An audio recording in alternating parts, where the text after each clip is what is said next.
पृथ्वी जो हमारा घर है, हमारा निवास स्थान है, आज हम उसी विषय से शुरुआत करेंगे। नमस्कार दोस्तों, मैं हूं जतिन पाठक और आपका स्वागत करता हूं अपने इस यूट्यूब चैनल पे जिसका नाम है जतिन एडुकेशन।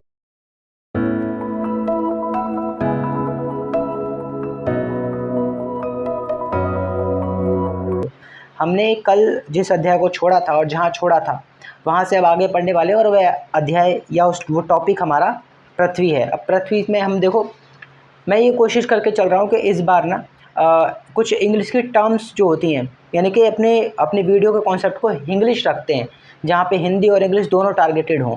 यानी मुख्य रूप से तो हिंदी माध्यम के लिए है ही है, लेकिन हिंदी माध्यम होने के साथ साथ इंग्लिश में भी पकड़ होनी बहुत ज़रूरी है कि कौन से विषय, कौन से टॉपिक को या किसी भी वर्ड को इंग्लिश में, उसके इंग्लिश टर्म में उसे क्या बोला जाए, तो ये पता रहता है तो और इजीली चीज़ों से निपटना आसान होता है। तो इसलिए जो शब्द, जो पॉइंट्स हो सकते हैं इंग्लिश में लिखने का प्रयास करूँगा। तो देखिए, जैसे कि हमारा अध्याय सौरमंडल में पृथ्वी है और इसको इंग्लिश में बोलेंगे the earth in the solar system. वहीं पर हमारे पास आज के लिए ये टॉपिक है जिसमें हम पृथ्वी, चंद्रमा, क्षुद्रग्रह और उल्कापिंड के बारे में पढ़ेंगे।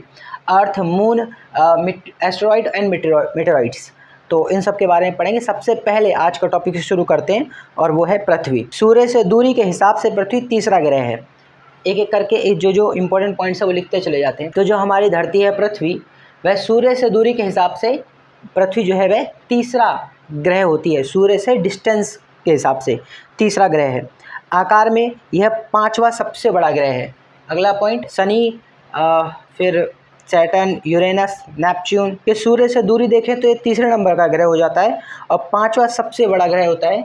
आकार में यह पांचवा सबसे बड़ा ग्रह हो जाता है। यह ध्रुवों के पास थोड़ी चपटी है। पृथ्वी जो है अपने एक्सेस पर, अपने हम बोलेंगे पोल पर, अपने पोल पर से थोड़ी सी चपटी है। अब अर्थ ध्रुवों के पास से कैसे चपटी है, तो जब हम अर्थ की शेप बनाते हैं तो हम कुछ इस तरह बोलते हैं कि भाई वो सर्कल में है, गोलाकार है, पर वो सर्कल नहीं है। अर्थ जो है वो एग्जैक्ट थोड़ी सी यहाँ से उभार है उसका, ठीक यहाँ से भी उसका थोड़ा सा उभार है, और ये ऊपर से यहाँ से थोड़ी चपटी है। यानी कि अगर हम इस वाले पोल को देखें, ध्रुव को देखें, ध्रुवों पर अपने पोल पर, साउथ पोल, नॉर्थ पोल, तो ये हो गया अपना साउथ पोल, ये हो गया नॉर्थ पोल, ठीक। तो यहाँ पर अगर मैं एक इमेजिनरी लाइन ड्रॉ करूँ तो मैं पाऊँगा कि ये इस तरह बढ़ते जाए, तो यहाँ पर कुछ डिस्टेंस क्रिएट हो रहा है। ऐसे ही अगर मैं इसको ड्रॉ करूँ एक इमेजिनरी लाइन बनाकर, वैसे तो लाइन टेढ़ी मेढ़ी जाएगी ऑब्वियसली, इतनी क्लियर क्यों ही होगी। तो यहाँ पर ध्रुव पर, तो दोनों तरफ देखोगे आप, ये इधर से और इधर से अपने पोल पर, ध्रुव पर ऐसे दबी हुई है, जैसे संतरा होता है उसी तरह से। और ये यहाँ पर देखो आप, ये वाला जो पोर्शन है, ये वाला जो पोर्शन है, इस तरफ से ये उभरी हुई है, इस तरफ से ये उभरी हुई है। तो ये जो आकार है इसका चपटा होना, ये जो आकार है इसका चपटा होना, तो इसलिए हम इसको सर्कल में नहीं बोलते। ये जो है ये एक तरीके से प्रॉपर सर्कल है ना, लेकिन ये सर्कल नहीं है। तो ये कौन सी शेप होती है, तो ये जो शेप कहलाती है, इस शेप को हम कहते हैं जियोइड। जियोइड यानी कि भू आभ, ठीक है। एक ऐसी आभा जो ऊपर से नीचे से दबी हुई है और साइड से चौड़ी है, तो इसको जियोइड, भू आभ भी बोलते हैं।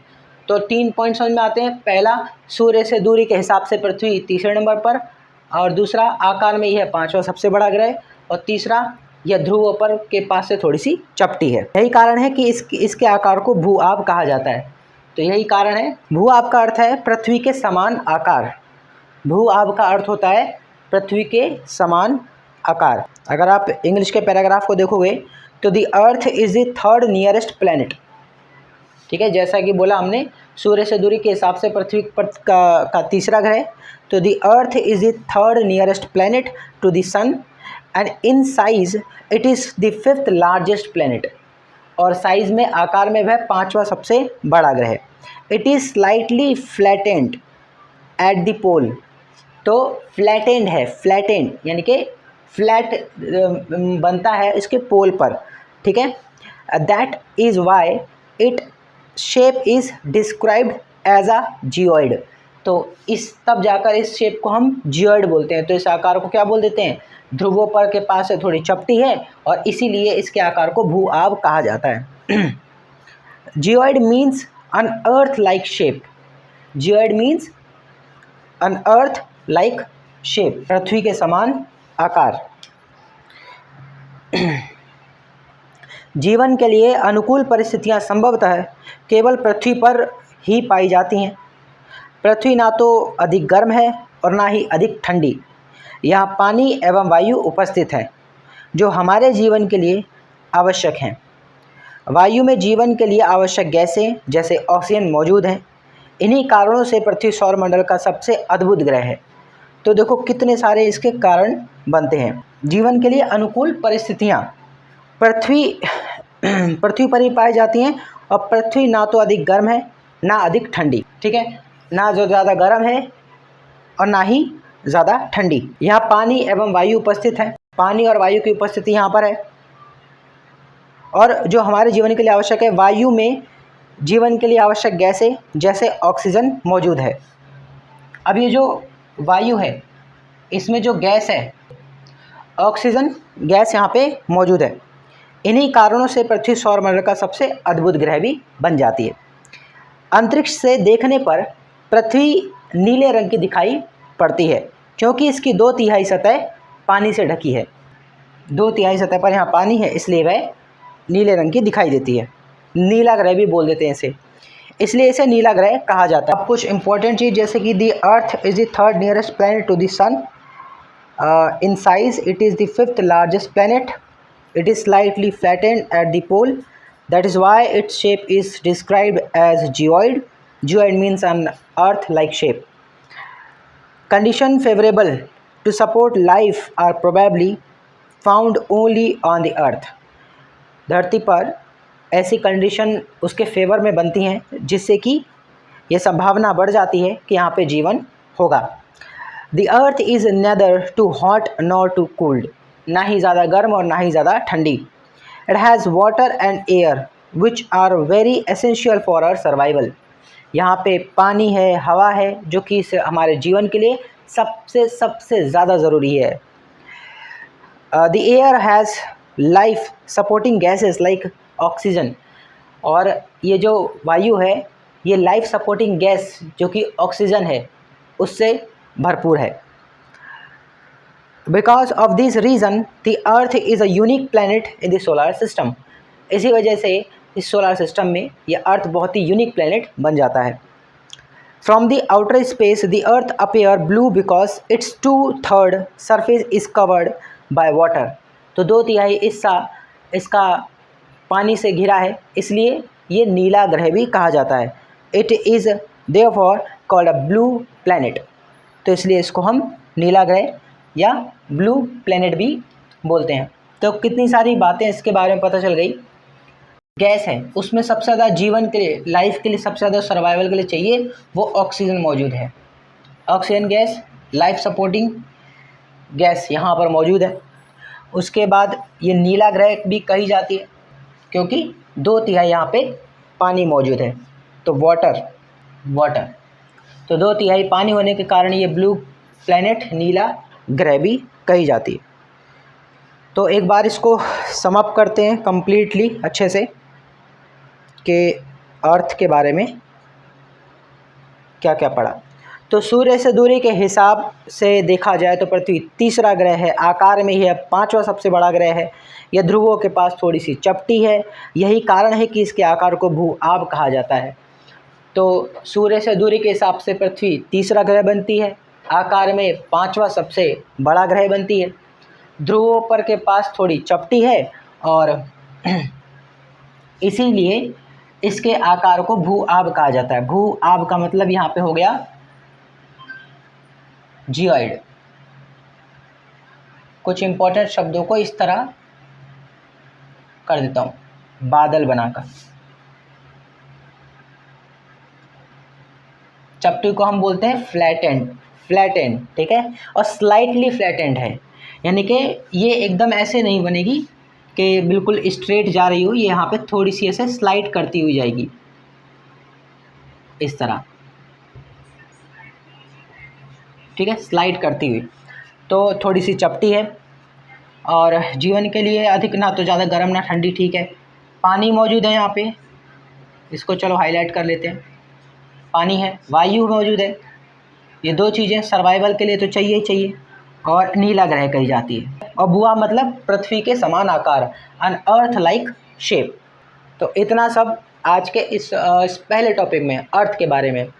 तो यहाँ पे हमने जान लिया कि जो अर्थ की जो आकार है, सिर्फ आकार की बात करें तो उस आकार को जियोइड बोलते हैं, यानी भू आब बोलते हैं। ऐसा क्यों बोलते हैं और क्यों बोलते हैं? क्योंकि ये दोनों ऊपर से अपने पोल से, नॉर्थ और साउथ पोल से आपस में चपटी हुई एक संतरे के आकार जैसी है। तो चपटी होने के कारण इसका नाम पड़ जाता है भू आब। और ये भू आब का मतलब क्या होता है? तो ये होता है पृथ्वी के समान आकार, यानी कि अन अर्थ लाइक शेप। फिर पृथ्वी जो है सूर्य से दूरी के हिसाब से किस नंबर पे आती है? तो तीसरे नंबर पे आती है। और आकार के हिसाब से देखा जाए तो पांचवा सबसे बड़ा ग्रह कहलाती है। फिर जीवन के लिए अनुकूल इसमें परिस्थितियाँ कैसे बनी, कैसे ये अद्भुत ग्रह बन गया? तो अनुकूल परिस्थिति, क्योंकि ना तो एक ज़्यादा गर्म होता है ना ही ज़्यादा ये ठंडा होता है, तो इसलिए मतलब मीडियम लेवल है, इसलिए यहाँ पे जीवन हो रहा है। सिर्फ यही कारण नहीं है, दूसरा कारण पानी और वायु इसमें उपस्थित है। पानी और वायु, और ये जो वायु है इसमें एसेंशियल गैस ऑक्सीजन मौजूद है, जो सांस लेने के लिए बहुत ज़रूरी है। अगर सांस ना ले तो जीवन वहीं ख़त्म हो जाए। फिर पृथ्वी नीले रंग का भी दिखाई देता है, ये इंपॉर्टेंट एक फैक्ट है, क्योंकि अंतरिक्ष से जब इसे देखते हैं तो नीली नीली दिखाई देती है, क्योंकि 2/3 हिस्सा तो इसका पानी से घिरा हुआ है, ठीक है। तो ये थी सिर्फ और सिर्फ इतने में हमारे पृथ्वी के बारे में। अब हम इससे अगले टॉपिक चंद्रमा के बारे में पढ़ना शुरू। अब हम देखते हैं अपने अगले टॉपिक चंद्रमा के बारे में। हमारी पृथ्वी के पास केवल एक उपग्रह है, चंद्रमा। इसका व्यास पृथ्वी के व्यास का केवल 1/4 है। तो चंद्रमा के बारे में कुछ बात। तो पृथ्वी का एकमात्र उपग्रह चंद्रमा है, इसका व्यास पृथ्वी के व्यास का केवल 1/4 है। तो इसका जो व्यास है, ठीक है, इसका जो डायमीटर है वो हम देखते हैं तो 1/4 है, 1/4 है पृथ्वी के आकार का। यह इतना बड़ा इसलिए प्रतीत होता है क्योंकि यह हमारे ग्रह से अन्य खगोलीय पिंडों की अपेक्षा नज़दीक है। अब ये इतना बड़ा क्यों दिखता है? क्योंकि और जो खगोलीय पिंड हैं, ठीक है, उनसे यह हमें बहुत ज़्यादा करीब दिखाई देता है। यह हमसे लगभग 3,84,400 किलोमीटर दूर है। अब आप पृथ्वी से सूर्य एवं चंद्रमा की दूरी की तुलना कर सकते हैं। 3,84,400 किलोमीटर दूर। चंद्रमा पृथ्वी का एक चक्कर लगभग 27 दिन में पूरा करता है। लगभग इतने ही समय में यह अपने अक्ष पर एक चक्कर भी पूरा करता है। इसके परिणाम स्वरूप पृथ्वी से हमें चंद्रमा का केवल एक ही भाग दिखाई पड़ता है। तो चंद्रमा पृथ्वी का एक चक्कर लगभग 27 दिन में पूरा करता है। लगभग इतने ही समय में यह अपने अक्ष पर एक चक्कर भी पूरा करता है। तो चंद्रमा पृथ्वी का एक चक्कर लगभग 27 दिन में पूरा करता है और लगभग इतने ही समय में अपने अक्ष पर एक चक्कर भी पूरा करता है। इसके परिणाम स्वरूप पृथ्वी से हमें चंद्रमा का केवल एक ही भाग दिखाई देता है। अब क्योंकि वो जब अपने एक्सिस पर रोटेट कर रहा होता है और अर्थ के सराउंडिंग रिवॉल्यूट कर रहा होता है, मतलब चक्कर लगा रहा है, परिक्रमण कर रहा होता है, तो परिक्रमण करते वक्त वो जब परिक्रमण करता है तो साथ साथ घूमता भी जाता है। तो इस वजह से उसका एक भाग हमेशा धरती से छुपा ही रहता है, क्योंकि वो लगातार उस तरह घूमता भी रहता है, तो उसका एक भाग धरती से हमेशा छुपा रहता है। तो इसी परिणामस्वरूप पृथ्वी से हमें चंद्रमा का केवल एक ही भाग दिखाई देता है। चंद्रमा की परिस्थितियाँ जीवन के लिए अनुकूल बिल्कुल नहीं है। इसकी सतह पर पर्वत, मैदान एवं गड्ढे हैं, और जो चंद्रमा की सतह पर छाया बनाते हैं। तो हमें चंद्रमा पे दाग धब्बे से नज़र आते हैं, वो एक्चुअल में उसके अंदर होने वाले बड़े से गड्ढे हैं, ठीक है। एस्टेरॉइड टूट के गिरते हैं तो उसमें बहुत बड़ा गड्ढा क्रिएट कर जाते हैं। पूर्णिमा के दिन चंद्रमा पर इनकी छाया को देखा जा सकता है। तो पूर्णिमा के दिन हम चंद्रमा पर इनकी छाया को आसानी से देख पाते हैं जब चंद्रमा पूरा दिखाई देता है, ठीक है, कंप्लीट दिखाई देता है। एक बार फिर से देख लेते हैं चंद्रमा के बारे में। और एक और रोचक तथ्य ये है कि नील आर्मस्ट्रॉन्ग पहले व्यक्ति थे जिन्होंने 20 जुलाई 1969 को सबसे पहले चंद्रमा की सतह पर कदम रखा। मालूम करो कि क्या कोई भारतीय चंद्रमा पर, हाँ ठीक है, नील आर्मस्ट्रॉन्ग जो थे उन्होंने पहले कदम रखा था। ये इनका फैक्ट हो जाता है। और उपग्रह क्या होता है और मानव निर्मित उपग्रह क्या होता है? उपग्रह सैटेलाइट, ठीक है, और ये मानव निर्मित उपग्रह, तो उपग्रह वह है एक खगोलीय पिंड है जो ग्रहों के चारों ओर उसी प्रकार चक्कर लगाता है जिस प्रकार ग्रह सूर्य के चारों ओर चक्कर लगाता है। मानव निर्मित उपग्रह एक कृत्रिम पिंड है। यह वैज्ञानिकों के द्वारा बनाया गया है जिसका उपयोग ब्रह्मांड के बारे में जानकारी प्राप्त करने एवं पृथ्वी पर संचार माध्यम के लिए किया जाता है। इसे रॉकेट के द्वारा अंतरिक्ष में भेजा जाता है एवं पृथ्वी की कक्षा में स्थापित कर दिया जाता है, मतलब अर्थ के ऑर्बिट में, ताकि उसके ऑर्बिटल स्पेस में वो घूमती रहे। ऑर्बिट एरिया वो है जहाँ पे ग्रेविटी इस तरह काम करती है कि ना तो उसका अगर रोटेशन थोड़ा हाई हो, इतना हाई रखते हैं कि वो अर्थ को छोड़ के भी नहीं जाता और एकदम से अर्थ पे आके गिरता भी नहीं है। तो इतनी स्पीड रहती है उसकी कि वो अर्थ को छोड़ के भी नहीं जाएगा और अर्थ के ऊपर भी नहीं गिरेगा। तो उसकी ग्रेविटी से वो चिपका रहेगा और फिर उसी तरह वो उसी की ग्रेविटी की स्पीड में तेज घूमता रहेगा। इस स्पीड को कांस्टेंट रखा जाता है, ना कम ना ज़्यादा।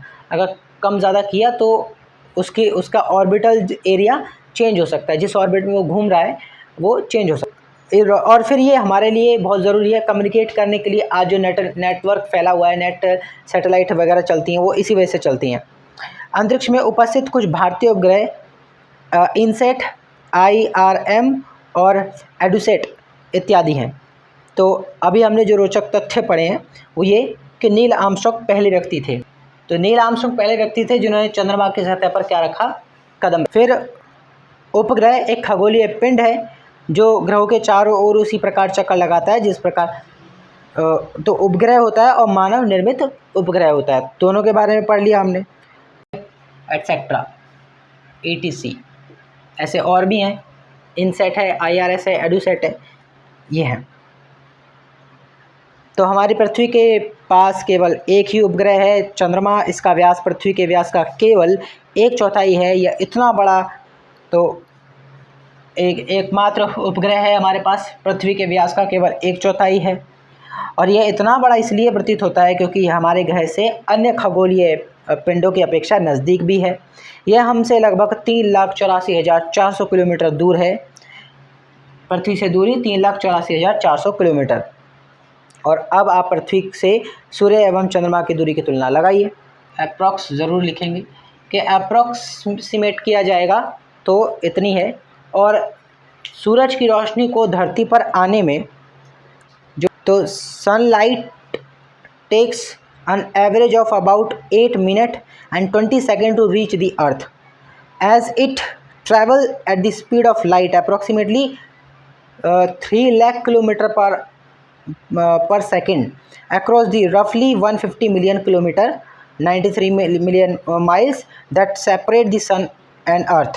This is the time it takes for photons, the particle of light, to travel from the sun surface to our planet. तो लाइट की स्पीड जो है वो लगभग 3 लाख पर सेकंड बताई जाती है और इसमें धरती पर आने में 8 मिनट 20 सेकंड लगेंगे। सनलाइट को अर्थ पर आने में 8 मिनट 20 सेकंड। तो ये हम लगभग इसको भी अप्रॉक्स में लेते हैं और हम कहते हैं कि जो प्रकाश की गति वो 3 लाख किलोमीटर प्रति सेकंड है। फिर से हम चंद्रमा के टॉपिक को एक बार फिर से दोहराते हैं कि 3,84,400 किलोमीटर दूर है। तो पृथ्वी से सूर्य एवं चंद्रमा की दूरी की तुलना कर सकते हैं। तो अब पृथ्वी से सूर्य एवं चंद्रमा की दूरी, तो देखो हमने क्या बोला कि यह हमसे लगभग 3,84,000 किलोमीटर दूर है। तो पृथ्वी से सूर्य की दूरी कितनी हो जाती है? तो पृथ्वी से सूर्य की जो दूरी है वो 150 करोड़ किलोमीटर या 150 मिलियन किलोमीटर अप्रॉक्स है, ये लगभग है। सूरज की जो लाइट है धरती पर आने में 8 मिनट 20 सेकंड लेती है, और ये 8 मिनट 20 सेकंड क्या है, लाइट की स्पीड से डिफाइन हो रहे हैं। 3 लाख किलोमीटर पर सेकंड में लाइट की स्पीड होती है, फिर भी उसको यहाँ तक पहुँचने में 8 मिनट लगते हैं। तो हम जो सूरज की रोशनी अभी हम अगर देख रहे होंगे, महसूस करते हैं, तो वो लगभग 8 मिनट 20 सेकंड पुरानी हो चुकी है, नई फ्रेश नहीं है, वो 8 मिनट 20 सेकंड पुरानी हो चुकी है तब तक, जब तक वो आप तक पहुंच रही है। चंद्रमा पृथ्वी का एक चक्कर लगाता है लगभग 27 दिन में। इतना ही वह अपने ही एक्सिस पे रोटेट करने में भी समय लगाता है, इतना ही लगभग। इसके परिणाम का इसके रिजल्ट ये होता है कि हमें उसका एक ही फेस दिखाई पड़ता है, दूसरा फेस हम कभी देख ही नहीं पाते हैं। चंद्रमा की परिस्थितियाँ जीवन के लिए अनुकूल बिल्कुल नहीं है, क्योंकि वहाँ पे एस्ट्रॉयड मेटेरॉइड्स गिरते रहते हैं, तो उसमें क्रेट्स बनने लगते हैं, गड्ढे क्रिएट होने लगते हैं, और पूर्णिमा के दिन हम उन गड्ढों को उस पर दाग धब्बों के तौर पे देख सकते हैं। ठीक है, ये थी चंद्रमा के बारे में कुछ बातें। और प्रकाश की गति हमने 3 लाख किलोमीटर प्रति सेकंड बताई। उसके बाद ये बताया कि नील आर्मस्ट्रॉन्ग जो है पहले व्यक्ति थे जो 20 जुलाई 1969 को चंद्रमा की सतह पर कदम रखने वाले पहले हुए। और भारतीय चंद्रमा पर तो मालूम करो कि क्या कोई भारतीय चंद्रमा पर गया है? हाँ, तो रिसेंटली चांद पर जाने वाले पहले भारतीय राकेश शर्मा नहीं हैं, बल्कि अब तक कोई भी भारतीय चांद पर नहीं उतरा है। राकेश शर्मा अंतरिक्ष में जाने वाले पहले भारतीय नागरिक थे, जिन्होंने 1984 में सोवियत संघ के सोयूज T11 मिशन के तहत पृथ्वी की कक्षा में यात्रा की थी, लेकिन वे चांद की सतह पर नहीं उतरे। भारत का चंद्रयान 3 मिशन जुलाई 2023 में चांद के दक्षिणी ध्रुव पर सफलतापूर्वक उतरा था, जो भारत का पहला चंद्र मिशन था जिसने किसी खगोलीय पिंड पर सफलतापूर्वक लैंडिंग की। तो चंद्रमा पर जाने वाला प्रथम भारतीय। अपने देश के इसरो द्वारा अब तक 3 चंद्र अभियान चलाए जा चुके हैं। ये सारे चंद्र अभियान मानव रहित थे, इसलिए अभी तक कोई भारतीय चंद्रमा पर पदार्पण नहीं कर सका। हाँ, अगर अंतरिक्ष की बात करें तो अप्रैल 1984 में ऐसी ही एक तारीख है जब कोई भारतीय पहली बार अंतरिक्ष में जाने में सफल रहा। भारत के खाते में यह अनुपम उपलब्धि दर्ज कराने का श्रेय जाता है विंग कमांडर राकेश शर्मा को। 2 अप्रैल 1984 वह तारीख थी जब शर्मा को अपने 3 सोवियत साथियों के साथ अंतरिक्ष के लिए उड़ान भरी थी। तो गए ज़रूर थे अंतरिक्ष की उड़ान के लिए, पर उन्होंने कोई कदम नहीं। तो चंद्रमा की सतह पर जाने वाला भारतीय यदि कोई है तो राकेश शर्मा का नाम आता है, पर वो सतह पर नहीं गए थे, वो अंतरिक्ष के उससे गए थे, लेकिन सतह पर तो नहीं गए। तो राकेश शर्मा का नाम लिया जाता है अक्सर, बट अभी तक तो ऐसा कोई भारतीय। अब इसको एक बार इसी पैराग्राफ को इंग्लिश में भी देख लेते हैं कि अकॉर्डिंग टू इंग्लिश NCERT कौन कौन से वर्ड इंपॉर्टेंट पैरा हैं। So the moon, our earth has only one satellite, that is the moon. Its diameter is only 1/4 that of the earth, यानी 1/4 है केवल पृथ्वी के व्यास का। It appears so big because it is nearer to our planet than other celestial bodies. It is about 3,84,400 kilometer away from us. Now you can compare the distance of the earth from the sun and that from the moon. The moon move around the earth in about 27 days, यानी 27 दिन उसे लगते हैं घूमने में, और अपने ही access पर भी exactly the same time to complete one spin. As a result, only one side of the moon is visible to us on the earth. तो धरती पर हमें वह सिर्फ उसका एक ही साइड दिखाई देता है। यही बात यहाँ भी लिखी है। Satellite, human made satellite. तो ह्यूमन मेड सैटेलाइट कौन कौन सी है, अभी नाम लिखे हमने। इंडियन सैटेलाइट में स्पेस आर इनसेट, जैसा कि मैंने लिखा इनसेट, उसके बाद आ जाता है IRS और एडुसेट। तो इनसेट, IRS और एडुसेट, ये दो 3 नाम है जो भारतीय सैटेलाइट मौजूद हैं। ठीक है, और बाकी नेचुरल सैटेलाइट तो फिर अपनी चंद्रमा है ही। नील आर्मस्ट्रॉन्ग है जिन्होंने पहले कदम रखा, और लाइट की स्पीड 3 लाख किलोमीटर प्रति सेकंड है। और सूरज की रोशनी को धरती पर आने में 8 मिनट 20 सेकंड लगते हैं, और यहाँ से धरती से सूरज की दूरी 150 मिलियन किलोमीटर लगभग है, अप्रॉक्स है, तो ये दूरी है। फाइनली फिर जो बोर्ड पे लिखा है चंद्रमा के बारे में, क्योंकि पृथ्वी का तो हमने अभी पढ़ लिया, तो चंद्रमा के बारे में जो लिखा है उसको समराइज़ करते हैं, समअप करते हैं। पृथ्वी एकमात्र उपग्रह है, इसका व्यास पृथ्वी के व्यास का केवल 1/4 है। पृथ्वी से दूरी 3,84,400 किलोमीटर है। चंद्रमा पृथ्वी का एक चक्कर लगभग 27 दिन में पूरा करता है। इतने ही समय में अपने अक्ष पर एक चक्कर भी पूरा करता है। चंद्रमा के बारे में कुछ फैक्ट्स। नील आर्मस्ट्रांग पहले व्यक्ति थे जो 20 जुलाई 1969 को चंद्रमा की सतह पर अपना कदम रखते हैं। भारतीय उपग्रह, अच्छा भारतीय कोई है तो राकेश शर्मा का हम नाम लेते हैं। आगे बढ़ो। भारतीय उपग्रह इनसैट है, IRS है, एडुसैट है, एक्सेट्रा, ये भारतीय उपग्रह हैं, ह्यूमन मेड सैटेलाइट हैं। वहीं नेचुरल सैटेलाइट तो चंद्रमा है ही। फिर अर्थ और सन से जो डिस्टेंस है 150 मिलियंस 150 मिलियंस किलोमीटर है, 150 करोड़ किलोमीटर है, जो कि अप्रॉक्स है। सूरज की जो लाइट है धरती पर आने में 8 मिनट 20 सेकंड लगते हैं, तो भी इतनी दूरी के बावजूद भी। और लाइट की स्पीड क्या है, 3 लाख किलोमीटर प्रति सेकंड है। ये सिर्फ और सिर्फ टॉपिक पूरा का पूरा समाप्त होता है चंद्रमा के बारे में। अब देख लेते हैं हम शुद्ध ग्रह, फिर उल्कापिंड, और इस तरह ये चैप्टर यहाँ पे कंप्लीट हो जाएगा। अब अपना अगला टॉपिक शुद्ध ग्रह समझते हैं, जिसे हम बोलते हैं एस्टेरॉइड। तारों, ग्रहों एवं उपग्रहों के अतिरिक्त असंख्य छोटे पिंड भी सूर्य के चारों ओर चक्कर लगाते हैं। इन पिंडों को शुद्ध ग्रह कहते हैं। यह मंगल एवं बृहस्पति की कक्षाओं के बीच में पाए जाते हैं। तो एस्टेरॉइड बेल्ट होती है, उसमें ये पाए जाते, बेल्ट के नाम से इन्हें जाना जाता है। शुद्ध ग्रह पट्टी, शुद्ध ग्रह पट्टी,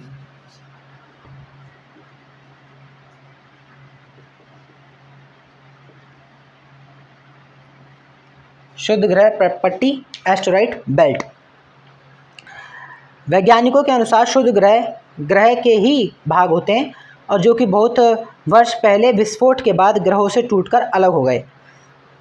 इसके बारे में कुछ ज़्यादा जानकारी खास है नहीं, तो देख लेते हैं आखिरी बार कि शुद्ध ग्रह जो है वो मंगल एवं बृहस्पति की कक्षा के बीच मौजूद होते हैं, कुछ इस प्रकार से, और इनको हम एस्टेरॉइड बेल्ट बोलते हैं। ये ग्रह से ही बने हैं, पर कुछ समय पहले ग्रह से टूट करके ये इस तरीके से एक ही लाइन में आ गए, अलाइन कर गए, और एक तरीके से एक बेल्ट बना दी इन्होंने, जैसे बेल्ट जैसी दिखाई देती है बीचों बीच, इन दोनों के बीच में।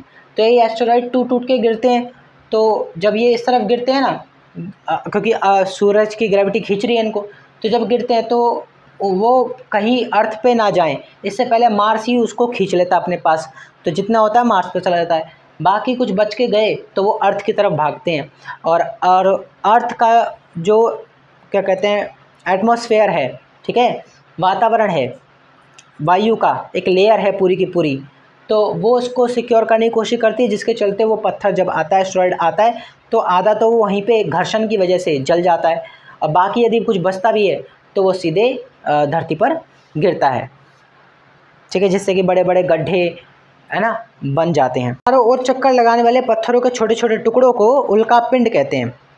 सूर्य के चारों ओर चक्कर लगाने वाले पत्थरों के छोटे छोटे टुकड़ों को उल्कापिंड कहते हैं। कभी कभी ये उल्कापिंड पृथ्वी के इतने नज़दीक आ जाते हैं कि इनकी प्रवृत्ति पृथ्वी पर गिरने की होती है। इस प्रक्रिया के दौरान वायु के साथ घर्षण होने के कारण ये गर्म होकर जल उठते हैं। अब ये क्या करते हैं कि सूर्य के चारों ओर तो चक्कर लगाने वाले पत्थरों को उल्कापिंड कहते हैं। कभी कभी इनकी प्रवृत्ति ऐसी होती है कि पृथ्वी की तरफ ये गिरने लगते हैं। जब ये गिरते हैं तो वातावरण से घर्षण के कारण ये जल उठते हैं, ठीक है, इसलिए इनको मीटेरॉइड्स बोलते हैं। तो मीटियोर और फिर मीटेरॉइड्स, जब वो जल उठते हैं तो फलस्वरूप चमकदार प्रकाश उत्पन्न होता है इनसे। कभी कभी कोई उल्का पूरी तरह जले बिना पृथ्वी पर गिरता है, जिसे धरातल पर गड्ढे बन जाते हैं। क्या आपने तारों वाले खुले आकाश में एक ओर से दूसरी ओर तक फैली चौड़ी सफ़ेद पट्टी की तरह एक चमकदार रास्ते को देखा है? यह लाखों तारों का समूह है। यह पट्टी आकाशगंगा मिल्की वे कहलाती है। अच्छा, जैसे कि आप देखो ये इमेज में, ये जो इमेज है ये आकाशगंगा की है, यानी कि मिल्की वे की है। हमारा सौरमंडल इस आकाशगंगा का ही एक भाग है, और प्राचीन भारत में इसकी कल्पना आकाश में प्रकाश की एक बहती नदी के तौर पर की गई थी, इसलिए इसे आकाश की गंगा बोलते हैं। और आकाशगंगा करोड़ों तारों, बादलों तथा गैसों से की एक प्रणाली ही है और इस प्रकार की लाखों आकाशगंगाएं मिलकर ब्रह्मांड का निर्माण करती हैं। तो हमारे जो धरती है वो एक गैलेक्सी मौजूद है, ऐसी और कई सारी गैलेक्सी मिल जाएं तो मिल करके एक पूरा यूनिवर्स बनाती हैं, ठीक है। और कई सारी यूनिवर्स मिल करके मल्टीवर्स बनाते हैं। तो ब्रह्मांड की विशालता की कल्पना करना अत्यधिक कठिन है। वैज्ञानिक अभी भी इसके बारे में अधिक से अधिक जानकारी एकत्र करने में जुटे हैं। इसके आकार से के संबंध में हमें कोई जानकारी नहीं है, लेकिन फिर भी हम जानते हैं कि हम सभी इसी ब्रह्मांड का हिस्सा हैं। तो ठीक है दोस्तों, ये चैप्टर आज यहीं पे ख़त्म होता है और फिर इसके बाद हम अगले चैप्टर से शुरू करेंगे। और अब यहाँ तक जो चैप्टर हमने कंप्लीट कर लिया है, जिसमें हमने पृथ्वी के बारे में पढ़ लिया, चंद्रमा, क्षुद्र ग्रह और उल्कापिंड मेटेरॉइड्स के बारे में पढ़ लिया। तो सूर्य के चारों ओर चक्कर लगाते पत्थर हैं, जब धरती की तरफ ग्रेविटी के कारण आते हैं तो उसके वातावरण में जल उठते हैं घर्षण से, और कुछ अगर जल के ख़त्म हो गए तो ठीक, नहीं तो जल के जो गिरते हैं तो बड़े बड़े धरती पर कुछ आकार क्षेत्र बनाते हैं जहाँ पे गड्ढा क्रिएट हो जाता है। तो बेसिक चीज़ें इतना पता होना चाहिए बस। इसके बाद और भी एडवांस चीज़ें हैं फिर सीखने के लिए, तो वो भी सीखी जा सकती हैं। बट फ़िलहाल के लिए चैप्टर यहाँ पे क्लोज़ होता है और मिलते हैं फिर अगले वीडियो में। तब तक के लिए goodbye and take care.